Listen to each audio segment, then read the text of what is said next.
Ooh, that was close. Everything getting harder to find. Everybody jumping out of their mind. Everybody going out of their skin. See, we get to the end, but that's where we begin. You feel it? Mannequins, and we breaking the mold. Breaking out, and we breaking the codes. Similar to the jack who stole to the depths in your web, so you take explosive, get it out. Send your body to flight. Everybody got a target tonight. Everybody come along for the ride. All you studs and your duds and your ladies is fly. What's going on, Yankee fans? Welcome to the clubhouse. This is Joezmcfly again, hitting you up with another reaction video to today's Yankee game. Today's game was a great Yankee Red Sox game. I was so hyped for this series. All right, we're going to use this series as a barometer. We're going to see where we're at compared to these guys, because the Red Sox really coming into the season supposed to be World Series contenders. So I wanted to see, how we stand up to a team that's like that. It was Aaron Judge's first game in Fenway Park, and it was his birthday today. So happy birthday, Aaron Judge. He definitely showed out. The kids definitely pulled it out today. I'll just hit you up with a couple of news and notes right now with a couple of the people that we have that are coming back from injuries. So we have Didi. He's been killing on his rehab. I mean, the guy's been batting .444 on his rehab. That's 8 for 18. Didi was 2 for 4 today. He even had a stolen base. He played all 9 innings on the field. And the way that Didi looks, it just looks like he's prepping, and the Yankees are saying that if everything goes through fine, he should be in the lineup on Friday. Then you have Gary Sanchez, who's been hitting in live batting practice, hitting in the cage, and now he's actually throwing into 120 feet, which is progression. So it looks like he's definitely progressing nicely. I definitely expect him back as soon as that 4-week timetable hits. So let's get into the game. So this game was pretty interesting coming in because there was a couple of things that we wanted to look at. One, how was it that we were going to stand up against this team? 2, I wanted to see how Severino was going to do if he was going to stay consistent against now a big-time lineup. And boy, did he show out. I used his changeup, he used his slider, he used his fastball. At some point, it even touched 100 miles per hour. It definitely hit 100 miles per hour. He's definitely living around 98, 99. What you want to see from Severino is that depth on that slider. What you want to see from Severino is that changeup to lefty hitters. But starting out, I mean, it looked like Severino had everything under control. He had his pitches working, he was implementing them often, and he was implementing them early in the game and in the count to establish to the hitter, in their mind, I have this pitch. Severino had a 1-2-3 first. In the top of the second inning, Castro gets on because of an error. Then Judge comes up. First pitch that he sees from Porcello. Porcello threw a pitch middle in, probably a little bit down. He took that pitch and he smacked it out right into the Yankee bullpen in right center field. That was definitely great to be able to see him take that pitch first at bat, first time he sees this pitcher, and he just takes it out. Now we up already 2-0, and that's something welcoming, man. A lead.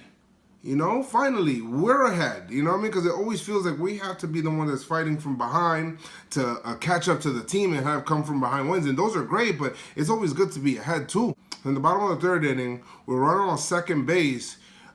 Bogarts hits a ball down the right field line. It looks like it's going into the stands, and then you see Judge jumping into the stands. The first thing I'm thinking, like, oh, he got him out. The second thing I'm thinking is like, oh, make sure that he's not hurt. The Judge was okay. They reviewed it. They see that he took the baseball out of the glove because there was a runner on base, so he's trying to get the ball in. At least that's what he's saying. But the runner ended up being on third, and Severino ended up stranding the runner on third. This is something, get used to it, because Severino has been stranding runners like crazy. He hasn't been allowing that big hit. He wasn't really challenged that much by the Red Sox. He did have one jam in the 4th inning. He did give up a single to Betts, and then he did end up walking Moreland right after that. So now you got runners on first and second with no outs, and Hanley Ramirez coming up. I'll tell you something about the Red Sox lineup. This is my first time really looking at them, actually looking at a game. There's no feared hitter there. Mitch Moreland is batting ahead of Hanley. I mean, that's where David Ortiz was. That's a big drop, even though he's had a good start to his year, but Hanley Ramirez is probably the most feared hitter in the lineup. Somebody with some sort of pedigree that has had a little bit, maybe some clutch hits, can have that kind of power. Mookie Betts can be that guy, but he's not there yet, and he doesn't intimidate me at all. He just doesn't. David Ortiz was an intimidating force. People would get pitched to differently around the lineup to avoid David Ortiz or to make sure that David Ortiz isn't there. A lefty would have come in. I don't really get that sense of who I'm going to match up with coming out of the pen with that lineup. I don't fear anybody on this team. I really don't. He ended up getting Hanley Ramirez to ground out into a double play in that inning. Betts is at third, and then he ends up getting Bradley to fly out to Gardner. He ended up getting out of that inning unscathed. Yankees still have a 2-0 lead. In the 5th inning, he backs that up, to make sure that the Red Sox don't get into their head, oh, we got to Severino with a 1-2-3 inning. At the top of the 6th inning, we're probably the most impressive at-bat of the day. Aaron Judge came up, facing Porcello again. This is the 3rd time he's facing Porcello. Gets him to 2 strikes. It looked like Porcello was trying to do a little bit of what they tried to do last year to Judge. Judge just wasn't biting. The reason why this at-bat was just so awesome was because it just looks like he knows the zone now. And it looks like he is so comfortable at the plate, you can just see it. Of course, he's still going to strike out sometimes. He knows the strike zone. He's not getting himself out. I'm just in awe looking at it just because you can literally see the kid grow from one year to another. Because last year, he would have definitely struck out on that last pitch. But he ended up taking it. Took it for a walk, ended up getting on second base because of a wild pitch. Situation with Judge on second and with 2 outs. 2-out RBIs to me are the best because they're backbreakers for teams. And Bird just promptly takes it the opposite way and hits it right off of that monster. Judge scored.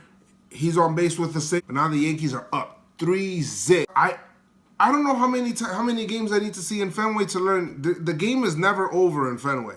It is never over in Fenway because of that stupid green monster. Then after that inning, when we ended up scoring that extra tack-on run, what does Severino do? He comes up and backs it up again with another 1-2-3 inning. Take us to the bottom of the 7th inning. And you know what? This is Severino's last inning. Severino ends up starting the bottom of the 7th inning with a strikeout of Morton and then a strikeout of Hanley Ramirez on a nasty slider. I mean, it was nasty. He ends up walking Jackie Bradley Jr. 2-out walks. So happy Joe Girardi didn't take him out there. Sometimes he gets a little pull happy. Didn't take him out. Had a whole bunch of confidence in him. And Severino ends up getting Rutledge to then ground out to Torres, who made a really nice play to have a force out at second. Severino was done after 100 pitches. So Severino now, he's 2-1 on the season with a 3 ERA. So Severino ended up having 7 innings pitched, 3 hits, 2 walks, 6 Ks. In his last 3 starts, Severino's now 2-1 with a 2.05 ERA. 22 innings pitched, 27 strikeouts, and only 3 walks. I mean, what more can you ask for from Severino? So now we have Betances comes in the 8th inning. I don't know why, but you're just expecting the obligatory walk. Betances just came out, man, and he just had a 1-2-3 inning. He had 2 strikeouts in the inning. The guy looked great. That 9th inning was uncharacteristically, unexpectedly suspenseful. And you remember how I said that no game is over in Fenway Park? But Chapman comes in. Guy struggles. I mean, he definitely struggled. The guy had 33 pitches in this inning. He ended up walking Benintendi. Mookie Betts ends up hitting a double off the monster. So now we have 2nd and 3rd. Noah, what happened? He ends up getting Chris Young to ground out, but the run scores. So now it's 3-1, 1 out, and you got a runner on 3rd base with Hanley Ramirez coming up. The only feared hitter in the lineup is Hanley Ramirez, and this is a guy that you don't want to let beat you. He's working in that bat. He looks like he's getting a couple of good swings off of the pitches, but what's really concerning me is I'm looking at Chapman's velocity, and his velocity's not up. Like, usually Chapman will start, maybe 99, then he'll be triple digits the rest of the way. Guy ended up coming down to almost 95 miles per hour. So after the walk to Hanley, he ends up striking out Jackie Bradley Jr. That at bat, he's throwing that little questionable slider that's just looking like, hit me. So with 2 outs, Josh Rutledge comes up, and then he's working up in at bat. Chapman's still all over the place. He's throwing these little questionable slides, and he ends up throwing one with 2 strikes over to Rutledge, and Rutledge pulls that. I'm thinking the game's over off the bat. He just ends up pulling that foul. Like, oh my God, he blew the save. After that, Chapman came back with the heater, struck him out. Game over, lock, stock, barrel, and we end up winning the first game of the series. And you know what? I said it coming into the series. We have to win the first game because I'd rather face Chris Sale with an opportunity to take the series than an opportunity to save the series. So in this situation, now we can go for the sweep tomorrow because there was a rain out yesterday. So we could go for the sweep tomorrow against Chris Sale, which has a microscopic ERA. All Tanaka has to do is match his zeros up for the other ones, because he could have 1,000,000 strikeouts, and at the end of the day, if Tanaka ends up matching him 0 for 0 and we end up scoring the timely run, then you know what? Same thing like today. Porcello pitched well, but he made a couple of mistakes. We capitalized on the mistakes. We end up scoring. We end up winning. And if we can be able to take that formula into tomorrow, then you know what? We'll be all the good for it. A couple of quick hits, man. Aaron Judge today, man, he gets the game ball. Even though Severino was great, he had a great start. He was a big reason why the Red Sox bats never got going. He gets an honorable mention, definitely. But this game has to go to Aaron Judge, man. The kids won it today. Aaron Judge, with that home run, set the tone, telling the Red Sox, we're here, okay? We're here. And Judge ends up going into the stands. Judge ends up walking with that tough at-bat. I'm just happy to have this statement to let them know that we're not scared of you. And we think that, at least from a statement standpoint, we think that we're on the same level as you. The Yankees are also 6-4 this season against the AL East opponents. They're 11 for their last 14 games. You know what? The New York Yankees are 10-0 when leading after 7 innings. That's always a familiar stat when it comes to the Yankees. They always have great winning percentages once you start getting into the bullpen. The Yankees now have the lead for run differential in the major leagues.